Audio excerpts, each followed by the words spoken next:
మీకు కొన్ని హోమాలు చేస్తూ ఉంటారు ప్రత్యేకంగా. హ్మ్. ధన్వంతరి హోమం అని, ధన్వంతరి. మృత్యుంజయ హోమం అని ఇలా కొన్ని హోమాలు చేస్తూ ఉంటారు. ఆరోగ్యం కోసం చేసేవి. హ్మ్.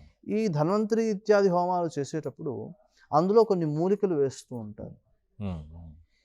ఏ అనారోగ్యంతో అయితే వ్యక్తి బాధపడుతున్నాడో, అది శరీరంలో ఏ రకమైన లక్షణం లోపించినందువలన ఆ అనారోగ్యం వచ్చిందో, దాన్ని రిప్రజెంట్ చేసే మూలిక ఏదైతే ఉన్నదో, దానితో హోమం చేస్తే ఇక్కడ అనారోగ్య లక్షణం తగ్గుతుంది.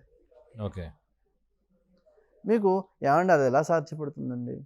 అంటే గాలిలో కార్బన్ డయాక్సైడ్ ఉన్నట్లయితే మొక్కలు దాన్ని పీల్చుకొని ఎదుగుతాయి. హ్మ్. పంటకు కూడా అదే అవసరం. అవును. అండ్ బోలెడంత కార్బన్ డయాక్సైడ్ ఉందండి. ఇప్పుడు మళ్ళీ ప్రత్యేకించి కార్బన్ డయాక్సైడ్ తీసుకురావడం అవసరమా? అంటే హోమం చేసినప్పుడు అందులో నెయ్యి వేస్తారు.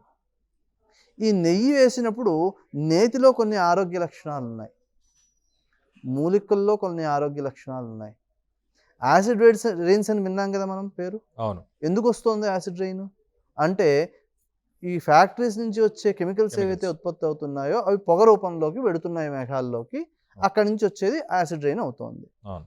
మరి నెయ్యి వేసినప్పుడు మూలికల కోసం అని చెప్పి చెట్టు నుంచి తీసుకొచ్చిన ఏవైతే మూలికలు ఉన్నాయో ఆ మూలికలు అందులో వేసినప్పుడు అందులో ఉన్న గుణాల్ని మేఘాలు స్వీకరించి వర్షం కురిస్తే అది ప్రకృతికి మేలు చేస్తుందా? కీడు చేస్తుందా?